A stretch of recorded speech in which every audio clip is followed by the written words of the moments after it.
సాక్షిగా నిలబెట్టిన దేవునికి కృతజ్ఞతాస్తుతులు చెల్లించుకుంటున్నాను. సాక్ష్యానికైతే అవకాశం ఇవ్వట్లేదు, కానీ నేను ఇంక లాస్ట్ సండే కదా 10 మంత్స్ వరకు రానని నా సాక్ష్యాన్ని పంచుకోవాలి. అలానే నాకున్న ప్రార్థన అవసరతని సంఘానికి ప్రేయర్ రిక్వెస్ట్ ఇవ్వాలని చెప్పి సేవకుడు అడిగినప్పుడు సేవకుడు అవకాశాన్ని ఇచ్చిన దాన్ని బట్టి సేవకుడు వందనాలు తెలియజేసుకుంటున్నాను.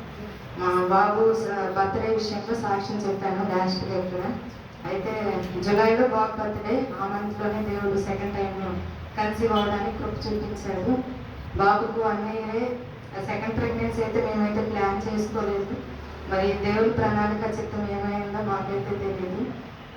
కన్సీవ్ అయిన వెంటనే మాకే అర్థం కాలేదు, ఏంటి 1 ఇయరే కదా, ఎలా మెయింటైన్ చేయాలి, బాబుని చూసుకోవడానికి ఇబ్బంది అవుతుంది, మరి దేవుడు ఎందుకో వెంటనే జ్ఞాపకం చేసుకున్నాడు అని చెప్పి డౌట్లో ఉన్నాము. ఏమీ అర్థం కాలేదు, ప్రార్థనలో పెడతా ఉన్నాము.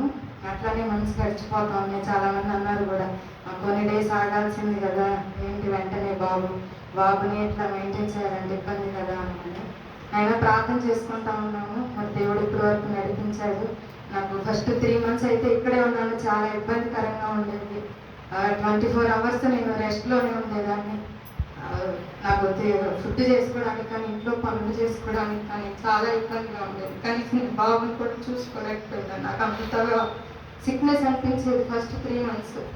అయినప్పటికీ దేవుడు మరి కొన్నేళ్ళు కానీ సతీష్ కానీ అడ్జస్ట్ అయ్యి ఇక్కడ ఇంట్లో హెల్ప్ చేస్తా. అట్లానే ఫస్ట్ 3 months ఎంతగానో ఇబ్బంది పడ్డాను. అన్ని విషయాల్లో దేవుడు కృప చూపించాడు. అట్లా రన్ అవుతా ఉంది. ఏవో చిన్న చిన్న కాంప్లికేషన్స్ వచ్చినాయి. ఇప్పుడు పుట్టబోయే బేబీ విషయంలో కూడా అన్నిటినీ జయించి మరి దేవుడు ఇప్పుడు నాకు 8th month రన్నింగ్, నెక్స్ట్ వీక్లో 9th month వస్తుంది. మరి డెలివరీకి ఊరు వెళ్తున్నాము. నా డెలివరీ విషయంలో కూడా జ్ఞాపకం చేసుకోండి. ఫస్ట్ డెలివరీ విషయంలో ఎంతగానో సంఘం సేవకులు ప్రార్థన చేసి ఉండగా దేవుడు సహాయం చేసి ఆ నార్మల్ డెలివరీ అవుతుందో అవ్వదో అనుకున్నాము. కానీ దేవుడు మేము ప్రార్థించి ఉండగా నార్మల్ డెలివరీ విషయంలో కృప చూపించాడు. ఈసారి కూడా నేను నార్మల్ డెలివరీ అయ్యి ఆయన ఇచ్చే స్వాస్థ్యాన్ని బహుమానాన్ని పొందుకొని మీ అందరి ఎదుట ఇదే రీతిగా ఆయన ఇచ్చే బహుమానాన్ని పొందుకొని సాక్షిగా నిలబడాలని మీ అనుదిన ప్రార్థనలో జ్ఞాపకం చేసుకోండి. దేవుడి సాక్ష్యాన్ని దీవించడానికి అవకాశం ఇచ్చిన సేవలు.